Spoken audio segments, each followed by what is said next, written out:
সম্প্রতি একটি চলচ্চিত্র অনুষ্ঠানে তরুণ অভিনেত্রী প্রার্থনা ফারদিন দিঘিকে খোলামেলা পোশাকে দেখা যায়। অনুষ্ঠানের কিছু ছবি সামাজিক যোগাযোগ মাধ্যমে ছড়িয়ে পড়তে শুরু হয় তুমুল সমালোচনা।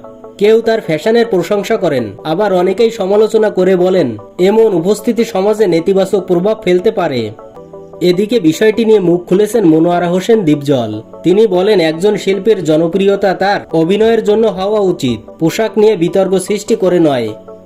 আজকের তরুণরা শিল্পীদের অনুসরণ করে, তাই শিল্পীদের এমনভাবে নিজেকে উপস্থাপন করা উচিত যাতে সমাজে ইতিবাচক বার্তা যায়।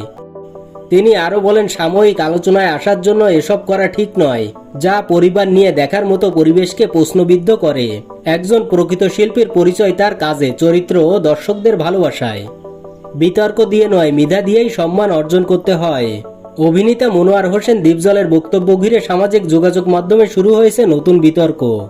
এক পক্ষ তার বক্তব্যকে সম্মান করেছেন, অন্য পক্ষ বলছেন পোশাক একজনের ব্যক্তিগত স্বাধীনতা, একজন শিল্পীকে তার কাজ দিয়ে মূল্যায়ন করা উচিত। তো ভিউয়ার্স, এই বিষয়ে আপনার কি মতামত কমেন্টে জানাতে ভুলবেন না। কথা হবে পরবর্তী ভিডিওতে। ধন্যবাদ।